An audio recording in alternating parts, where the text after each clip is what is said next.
Modern missiles with their impressive capabilities are a technological achievement that has come along within the short space of the last 50 years. It was 1926 when Dr. Robert H. Goddard, the father of rocketry, fired the first liquid fuel rocket and thus demonstrated the techniques that later put man on the moon. His achievement at that time caused barely a ripple of interest in the United States. But 7 years later, in 1933, during their air power buildup, the Germans began secret experiments with liquid fuel as a propellant for military missiles.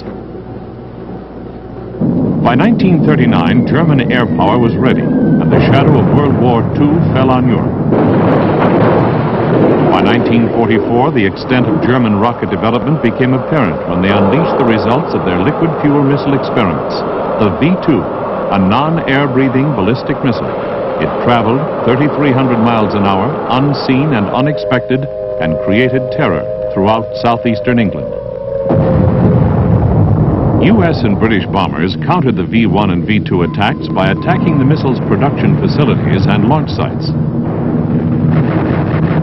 Immediately after World War II, the Air Force concentrated its strategic capability mainly on long-range bombers such as the B-36, the B-47, and the B-52. But concentration on the bomber program did not obscure the historical significance of the V-2 research. Extensive work was accomplished during World War II with the result that by 1945-1946, the Air Force began contracting for studies on ballistic missiles.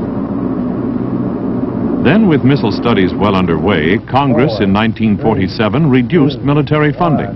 Because of the cutback, the Air Force elected to curtail ballistic missile investigations from 1947 through 1951. However, despite the slowdown, the U.S. Army continued its Project Bumper and in 1949 paved the way for later space probes and intermediate and intercontinental ballistic missiles by launching the first two-stage liquid propellant missile.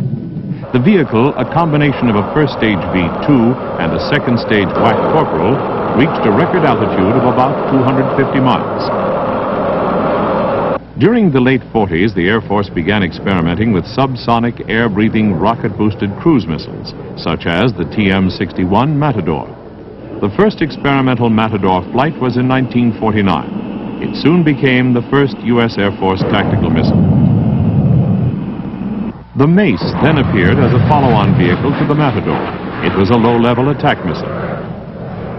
In 1946, development began on the Snark, an air-breathing intercontinental rocket-boosted missile. Planned as a long-range subsonic weapon, the Snark eventually became a stopgap until intercontinental ballistic missiles, or ICBMs, became available. Tests with the Snark began in 1950 and continued through 5,000-mile flights in the late 1950s.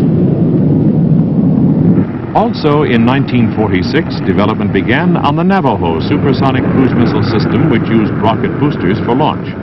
Before it ended in 1957, the program provided abundant research information and usable systems for both the Army and Air Force ballistic missile programs.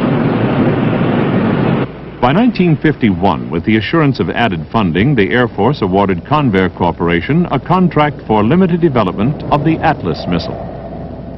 In the early 1950s, a technological breakthrough made lighter, smaller, more powerful nuclear warheads possible. To launch an existing warhead would have required an ICBM so large that the technology of the time could not produce the required engine. The Air Force assigned the highest priority to the development of smaller, more powerful nuclear weapons and began one of the most ambitious military projects ever undertaken in the U.S. In July 1954, the Western Development Division was established to control the entire ballistic missile research and development program. During 1955, simultaneously with the Atlas program, development of the Thor intermediate-range ballistic missile began. And by 1956, development began on another ICBM, the Titan missile. An interesting aspect of the three development programs was the closely coordinated test data for equipment and flight. Much of the equipment was either identical, interchangeable, or similar. By 1958, the Air Force was able to begin construction of operational liquid propellant ballistic missiles. But the missile development program did not stop. Work began immediately on the advanced three-stage Minuteman missile. Although the range of the Minuteman was similar to that of the Atlas and Titan, it was a simplified, lower-cost missile. It became the first solid propellant strategic missile in the Air Force. The Air Force also gained expertise in missile launch techniques. Modern installation at Patrick Air Force Base on the Atlantic coast and Vandenberg Air Force Base on the Pacific coast are monuments to aerospace missile boost and launch technology. The land-based nuclear missile deterrent role was assigned to the Strategic Air Command as early as 1957. This capability, once fully developed and combined with the formidable B-52 intercontinental bombers, gave the Air Force the world's major nuclear deterrent force. It became a prime element in the Triad, a combined force composed of ICBM missiles, manned bombers, and the underwater sea-launched solid propellant Polaris and Poseidon missiles developed by the U.S. Navy. This missile and bomber retaliatory force will be maintained for the future with the addition of advanced missiles and supersonic bombers. International events proved the wisdom of a deterrent force concept during the Cuban crisis of 1962. On October 14, 1962, aerial reconnaissance photography revealed indisputable evidence that the Soviets, despite strong official denials, were providing the Cuban government with an offensive nuclear missile and aircraft force capable of striking every nation in the Western Hemisphere. On October 22nd, 8 days after the discovery, President John Kennedy drew the line with the Soviet government. He said, "Retaliatory response against the Soviet Union will immediately follow any attack against the Western Hemisphere." The Cuban situation reached crisis level. As the president spoke, U.S. forces throughout the free world rapidly moved to alert status. The strategic, air defense, and tactical air commands dispersed aircraft to assure survival and the ability to retaliate against nuclear attack. The Air Force Reserve, Air National Guard, and Military Air Transport Service quickly responded to provide support. It was the fastest mobilization ever imposed on U.S. military forces. Airborne radar maintained a constant vigil in sensitive areas. The Navy quarantined waters around Cuba. Army troops were quickly moved to Florida bases. The message to the Soviet Union was loud and clear.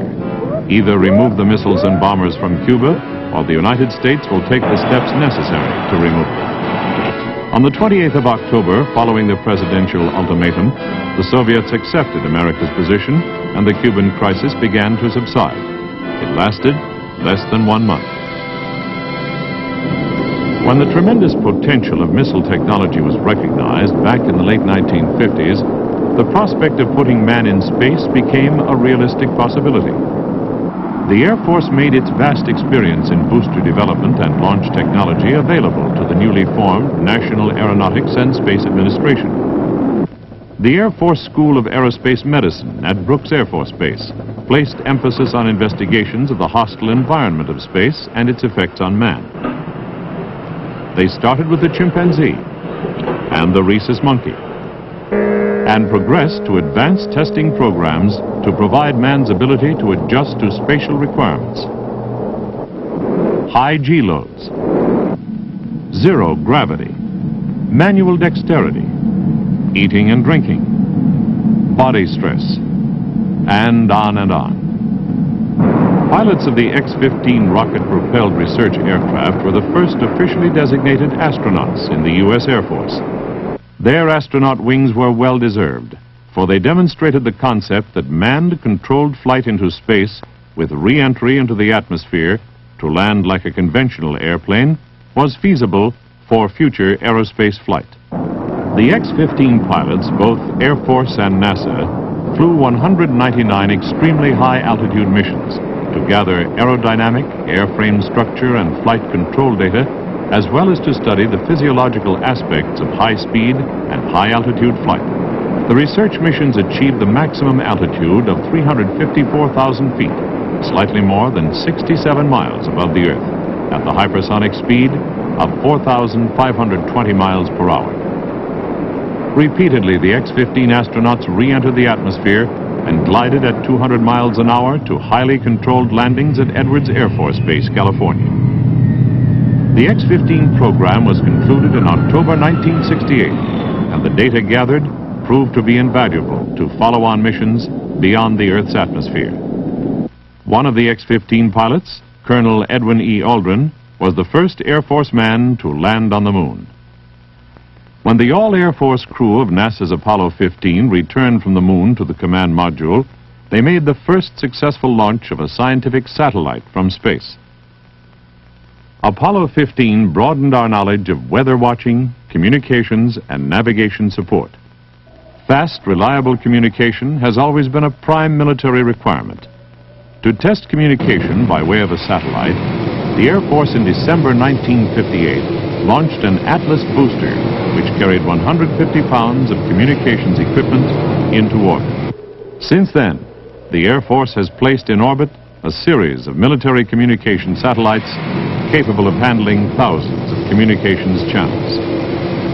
Another group, the Vela satellites, has performed an active role in national defense. These satellites are capable of detecting nuclear radiation in space or on Earth and are useful in monitoring the Nuclear Test Ban Treaty. With its missile development and space programs, the United States Air Force has helped the nation move into new frontiers of aerospace technology.